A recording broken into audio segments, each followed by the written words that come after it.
Kata baginda Rasul, fa inna salatakum tu'raduna alayya. Ketika masih hidup Rasulullah mengatakan itu. Sedangkan sepeninggal beliau sahabat Abdullah bin Mas'ud berkata, la'alla dzalika yu'radu alaihi. Semoga saja sholawat kalian disampaikan, dihaturkan kepada Rasul, diperlihatkan, diberitahukan kepada Rasul. Karena ada ungkapan Rasul ketika masih hidup, fa inna sholatakum tu'raduna alayya. Karena sholawat kalian itu akan dihaturkan kepadaku, diperlihatkan kepadaku. Sampai-sampai ada sahabat yang bertanya, kaifa tu'radu sholatuna ilaika Rasulullah fa anta qad aramta au balita. Bagaimana mungkin ya Rasulullah sholawat kami akan disampaikan kepada engkau ketika engkau sudah wafat, ketika engkau sudah hancur di tanah kelak. Kalau sekarang mungkin engkau tahu, tapi ketika engkau sudah wafat bagaimana ya Rasul? Bagaimana mungkin akan disampaikan kepada engkau? Bagaimana mungkin engkau tahu sholawat kami? Maka kata baginda Rasul, inna Allah azza wa jalla harrama 'alal ardi ayyakula ajsadal anbiya. Sesungguhnya Allah azza wa jalla mengharamkan bumi, mengharamkan tanah untuk memakan jasad para nabi.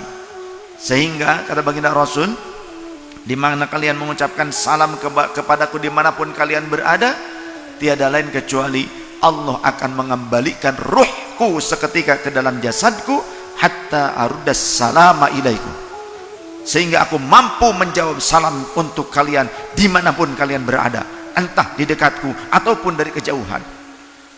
Maka ucapkan salam yang terbaik dengan penuh penghayatan, dengan penuh cinta kepada Rasul, dengan penuh kerinduan kepada Rasul.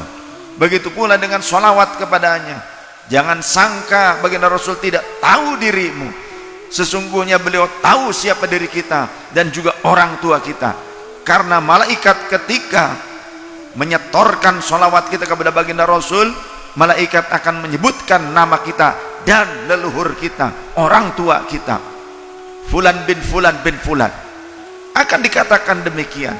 Bagaimana mungkin kita tidak bahagia jika nama orang tua kita disebut ketika kita bersolawat kepada Rasul, disebut oleh malaikat yang menyetorkan solawat kita kepada Rasulullah, menyebut nama ayah dan bunda kita, kakek dan nenek kita, disebut di hadapan baginda Rasul. Apa tidak bangga mereka? Apakah kita tidak berbahagia nama orang tua kita disampaikan juga kepada Rasul selain nama kita yang bersolawat salam kepadanya?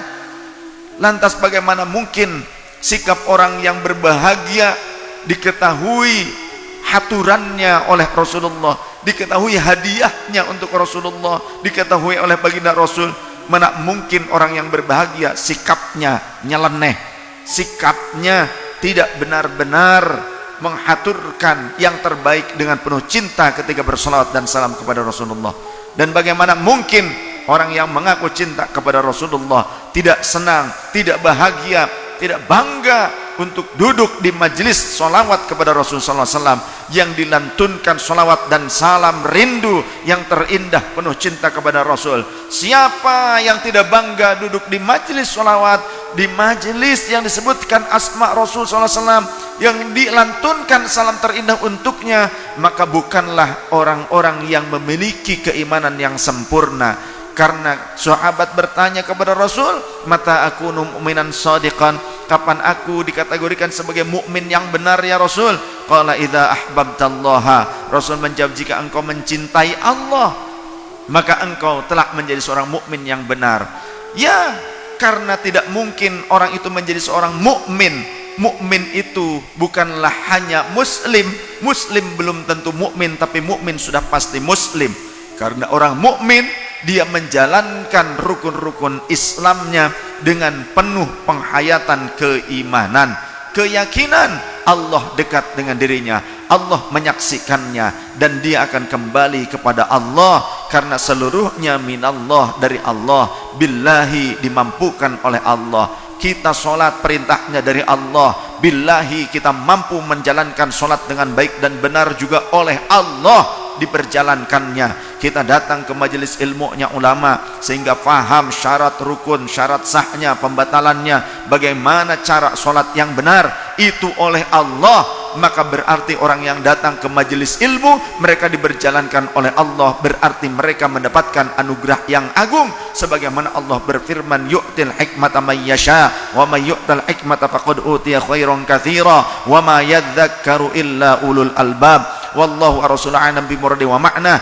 Allah menganugerahkan hikmah, rahasia-rahasia ilmunya kepada siapapun yang Allah kehendaki, dan siapa yang dianugerahi hikmah oleh Allah maka sungguhnya ia telah dianugerahi nikmat yang begitu agung, pemberian yang sangat besar. Wa ma yadhakkaru illa ulul albab, dan tidak ada yang bisa mengambil pelajaran kecuali orang-orang yang waras, orang-orang yang punya akal sehat.